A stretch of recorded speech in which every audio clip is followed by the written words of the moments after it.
In the next decade, millions of jobs could vanish without anyone seeing it coming, at least not in the way you think. While some predict mass unemployment due to AI, the real story is far more complex. What if the true threat isn't job loss, but the dramatic shift in how labor is valued? If that sounds like a paradox, hold on, this isn't your typical AI takeover narrative. Stick with me, because in just a moment, we'll unravel how AI could change the future of work forever, and why the ripple effects will be felt everywhere, including in your own pocket. As we look toward the future of the job market, there's a major distinction we need to understand. It's not about job creation or loss, but the value of labor itself. Picture this: in the world of AI, some workers will see their roles amplified, while others will find their labor becoming less and less valuable. The tasks you perform may not disappear, but the wages you earn for doing them could plummet. And here's the kicker: this isn't a distant threat. It's already happening. But how will this AI shift play out differently than the shockwaves we felt from China's rise as a manufacturing powerhouse? Let's dive in. David Autor, a leading economist, argues that the AI revolution won't look like the China trade shock of the late 20th century. In fact, it could be even more disruptive. Why? Because unlike the past, where entire industries vanished overnight due to cheap labor in China, AI will shift the landscape in subtle yet massive ways. As Autor points out, AI will not put entire industries out of business, but it will change the nature of jobs themselves. It's not about erasing jobs, it's about changing them. Yet here's the question no one seems to be asking: how will this transformation affect the vast majority of workers who don't have the skills to keep up? Let's break this down further. The AI shift will be far-reaching, global even, but it won't hit every sector the same way. Take middle-tier jobs like nursing or design. These are jobs where AI isn't replacing workers, but rather augmenting their abilities, boosting their expertise, and yes, raising their wages. Meanwhile, jobs that involve routine, inexpert tasks like janitors, food service workers, or childcare providers will face a different reality. These positions will not be enhanced by AI. Instead, they'll be swamped by an oversupply of workers willing to take these low-skill jobs at a lower cost, driving wages even further down. Now, here's where it gets tricky. The US economy is currently creating more and more of these service sector jobs. So what happens when the value of this labor continues to decrease? As the service sector grows, it becomes clear this isn't just a trend, it's a fundamental shift in how we think about work.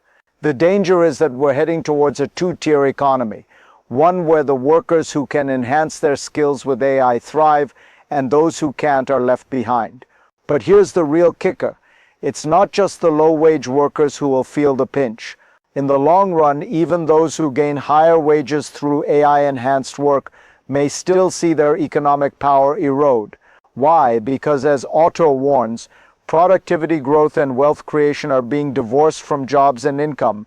That means even if you're in a high-paying AI-augmented job, the wealth generated could go mostly to capital owners, the people who own the robots. So while some workers might see temporary gains, the bigger picture shows a widening gap between those who own the machines and those who operate them. Now, let's zoom in on the real-world implications. Imagine you're one of those low-wage workers. Maybe you're cleaning offices or working in food service. Your job hasn't been replaced by AI, but it's also not getting any easier. In fact, the longer you stay in that position, the less your labor is worth. What does this mean for your family, your community, and your future? For millions of Americans, this is the uncomfortable truth of the AI revolution. You might not lose your job, but your financial stability could slip away quietly. The safety net, things like social programs, can't protect you from this kind of erosion. And if you think this doesn't affect you because you're in a higher paying role, think again. The widening inequality created by this system will hit everyone, eventually. If this feels familiar, say so in the comments. Let's pause for a moment and look at what's really going on behind the scenes. Why is this happening? The answer lies in the very mechanisms of our economy. The gap between capital and labor isn't a flaw in the system, it's how the system is designed. AI, with its promise of increasing productivity, isn't being integrated to help workers.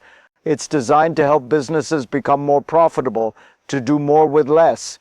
As this technology becomes more widespread, the value of human labor, particularly unskilled labor, is being squeezed out of the equation.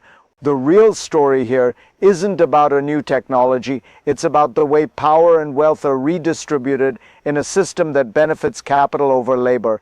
That's the hidden truth that most people are missing. So, what's the next move? There are two potential paths ahead. The first one is the more obvious: continued automation, more displacement, and the deepening divide between those who own the AI systems and those who don't.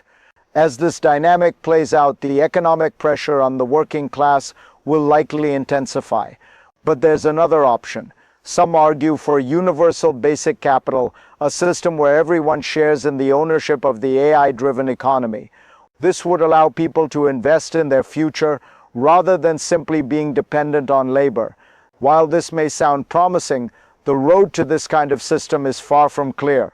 Will policymakers embrace this model, or will the wealth continue to funnel upward, leaving ordinary workers behind? The momentum is already building. We're on the edge of a major shift, and what happens next will shape the economy for decades. The deeper truth here is this: the AI economy is going to challenge everything we know about work and wealth. The problem isn't just the automation of jobs, it's how this shift will change the very foundation of our society. We're on the verge of a future where the people who control the technology have all the power and everyone else is left to scramble for a piece of the dwindling pie. But it's not too late to make a different choice. The question now is whether we will adapt or whether we'll let this shift define a new, even more unequal future. The path we take, whether towards universal capital or more inequality, starts now.